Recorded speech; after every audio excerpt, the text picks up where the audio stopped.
bruised vegetables. Every grocery store has some produce that is just looking a little sad. It's past its prime. And same with dairy. It's about to expire. These are the things that tend to go on sale. Now, not every grocery store manages to advertise these things. So take a look around your grocery store and check out, is there a section where they have produce that is past its prime, on its way out the door, looking a little ugly, and that produce is on sale? A lot of grocery stores do offer this. Not every grocery store does. Some grocery stores throw these items away. Some of them actually donate these items to food banks. But with that being said, take a look, because it's a great way to still get really healthy, delicious, nutritious food and save money. So we are making a vegan butternut squash soup. Now, what I've done is I've gone ahead, I've gotten a squash. Now, this butternut squash was not part of the ugly section, so I am not lying here. The zucchini I've cut up, I've put to the side. You want to boil some water and then add your squash to the boiled water. Now, my pot is way too small to fit this entire squash, so I am only dealing with half the squash here. However, if you decide that you're gonna cook up the whole squash, then why not go ahead and feel free to double the recipe. Yes, a piece of squash fell on the floor, and it's gonna stay there because I am focused on what's in front of me. I am not going to pick up the piece that is on the floor. It will be dealt with later. Don't judge me. I'm also using a knife that is not ideal for the task. Okay, I'm the kind of girl who likes to keep things simple in the kitchen. I don't have a full set of knives. I have one knife that you see here and a bread knife. So we have really two big knives to do the job, okay? So I decided this was the better knife than the bread knife. I know I made the right decision, but yeah, as you can see, this is a knife with teeth, and I am going through some tough butternut squash skin here, but don't judge me, your kitchen is your kitchen.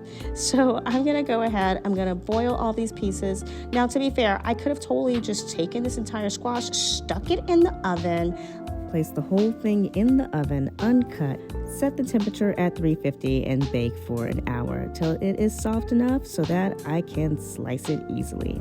And just let it soften up so that I can peel the skin off. But I was actually just not feeling like doing that right now. I had a couple of different recipes I wanted to go over, and so for me, just taking it all, even with the skins, and put it in the pot was the best course.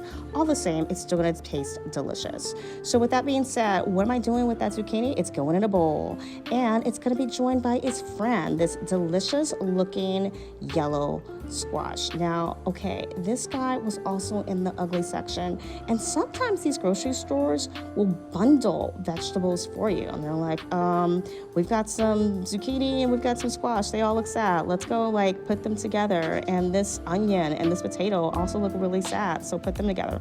And so I do not begrudge the grocery store employee who had a moment of empathy for these vegetables and decided to try to help them make friends in their last few days of being of nutritional value, I guess. I'm okay that these vegetables have had an identity crisis and they just really wanted to be separated from, the more expensive veggies. It's fine by me because I saved some money and this is going to taste great. These vegetables do not have mold or anything like that. They're just a little bruised, that's all.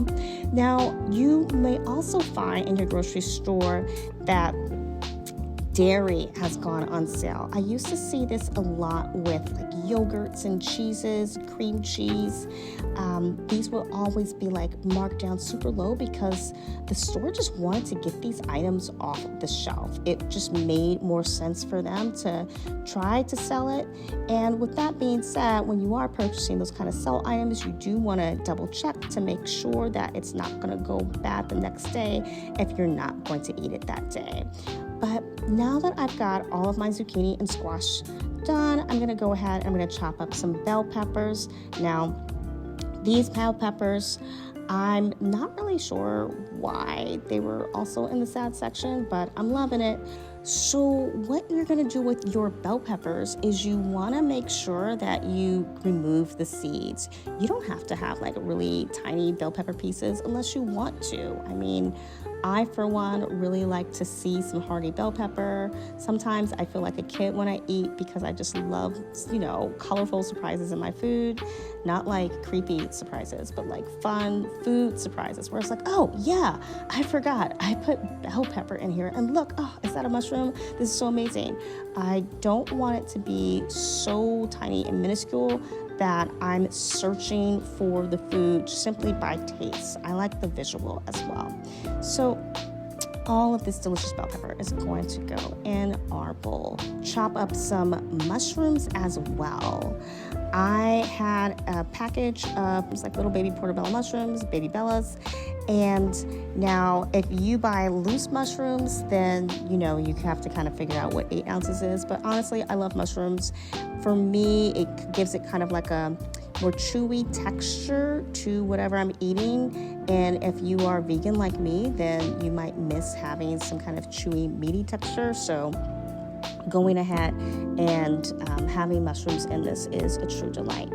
Now, you can totally go ahead, put that soft butternut squash into a blender, and you want to add some garlic. So if you are someone who's not a big fan of garlic, then you really don't have to add this. You can add onion if you want, or shallot. And if you're someone who's just like vampires, stay away, then you could totally do in like 2 cloves of garlic and just be a really happy camper.